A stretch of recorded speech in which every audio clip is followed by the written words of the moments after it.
Yeah, I'll react to that, sure. Hey guys, let's learn.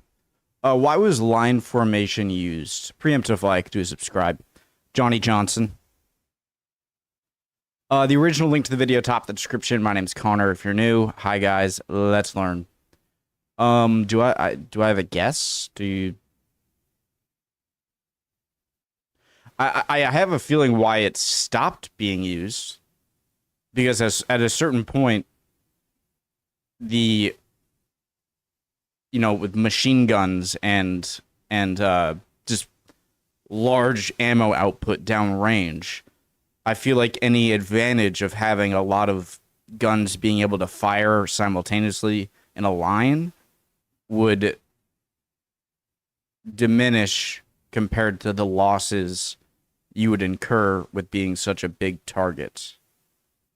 And eventually just transforming into more unit-based warfare. I don't know. Let's learn. All right?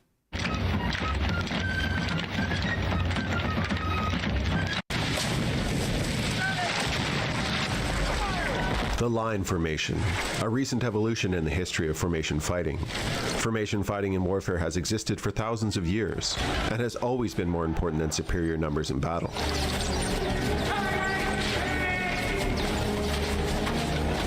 Love that movie. The universal principle of formation fighting has been to maximize force, be it spears or firearms, that can be brought on an enemy at once. There is no better example of this than Frank Miller's 300, exaggerating the events at Thermopylae, where the outnumbered Greeks, using their phalanx formation, brutalized the Persian army.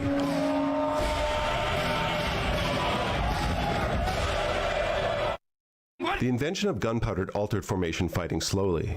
The formation shown here in Elatriste is a pike and shot formation. This is the Battle of Rocroi, during the 30 Years' War between Spain and France.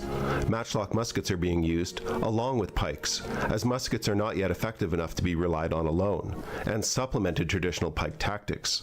As muskets improved, the ratio of muskets to pikes increased, until bayonets made pikes for— Wait, was the 30 Years' War and English Civil War going on at the same— September 3rd, that's my birthday.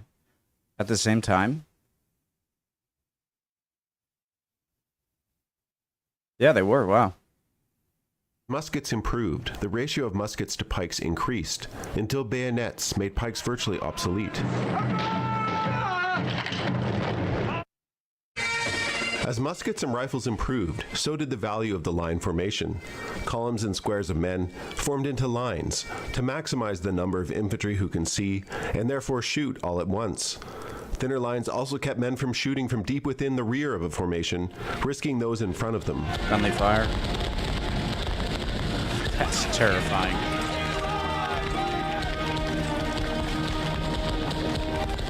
En masse, or volley fire, was the primary purpose of the line formation. Poltava? Muskets simply were not accurate enough to be effective on their— Sorry. En masse, or volley fire, was the primary purpose of the line formation. Muskets simply were not accurate enough to be effective on their own during a large-scale battle.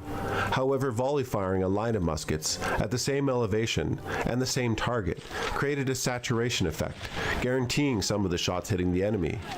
Men were also forced to stay standing during this process, as reloading required use of gravity to pour gunpowder down the barrel.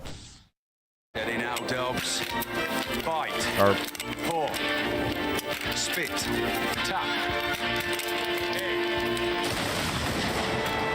Do it again, Dubs. Firing all at once also helped to drop large sections of an opposing force, which could break a formation and cause a rout. Line formation warfare was often a giant game of chicken, to see which side would flee first. So why? I'm guessing I'm guessing my own answer is going to be communication. So why not have? Was the development into more like units instead of just line formation, giant armies? Not just because you were such a big target for high power weapons like machine guns, but also just you couldn't communicate, and so having your whole army together, or at least in large groups, you could coordinate better. Due to lines, warfare was often a giant game of chicken, to see which side would flee first. due to lines often breaking and fleeing before being wiped out. Line warfare was often less deadly than sometimes portrayed on film.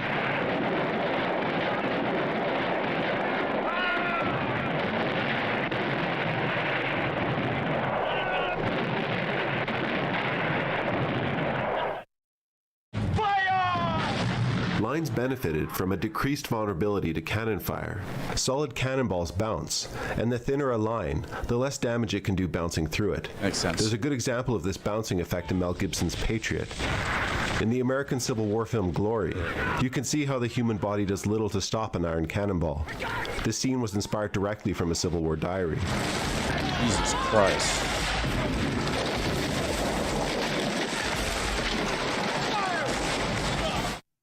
Lines had strengths and weaknesses against cavalry. A solid line of men could repulse a cavalry charge with volley fire, or using bayonets introduced in the mid-17th century.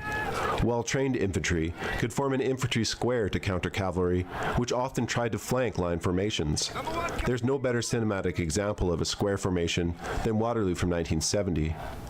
Cavalry squares required significant training to execute, and great discipline by the men who needed to reserve their volley fire for targets at approximately 30 meters.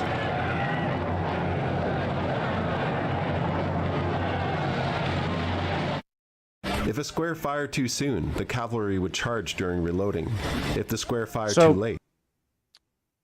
The square formation keeps, like, the main job of the cavalry is to just, like, push through the line of men that cause chaos and everything more than it is just pure killing, right? And so this makes it... Does it have any effect, the psychological effect on the horse, maybe? Or just, like, you can't... Like, what makes a square formation any more formidable? Oh, actually, that makes complete sense. Never mind.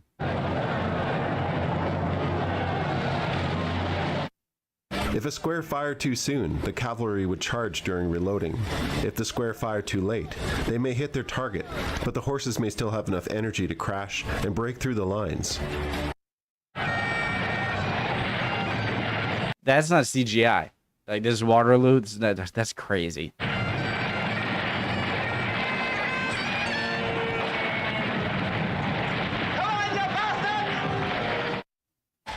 I think that would have a really big effect. When you think about it, it's like, oh, what damage is the, the drummer or the horn blower or the bagpipes or whatever.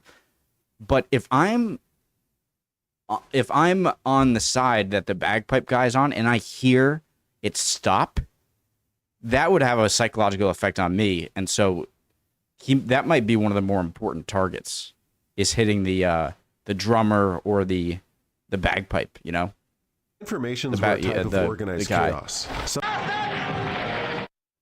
Line formations were a type of organized chaos, sometimes done justice on film. Often these lines were thick with smoke from gunpowder. The line could actually be the safest place during the confusion of a battle, because if you couldn't see, at least you knew who was on your right and left shoulder. Staying in line was also the only hope against surviving a cavalry charge.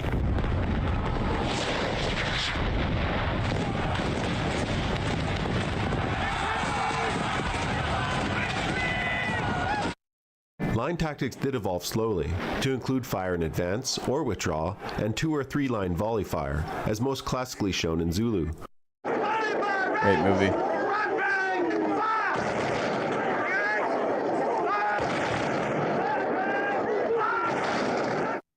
Technology around the time of the American Civil War created weakness in the line formation. Riflemen during the Civil War using accurate ammunition, such as the mini-ball, could pick off men in line formations outside of volley fire range. However, it would not be until World War I that line tactics were completely obsolete, with the proliferation of barbed wire and automatic fire, creating a new horror in military tactics. Listen, our guns have stopped. You don't think... Maybe the war's over. They could have created barbed wire in the 1800s, couldn't they have? Or just like mass caltrops? Or... All right, Good I'm video. Johnny. Thanks for watching this brief overview on the line formation. And remember, the French can fire 3 rounds a minute, so keep practicing.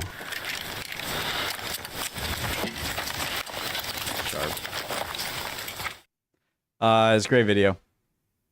Really interesting. I'm gonna get into another video right now. Love y'all. Hope you're all doing well. Would appreciate any comments as always, and hopefully I'll see you guys next time. Bye.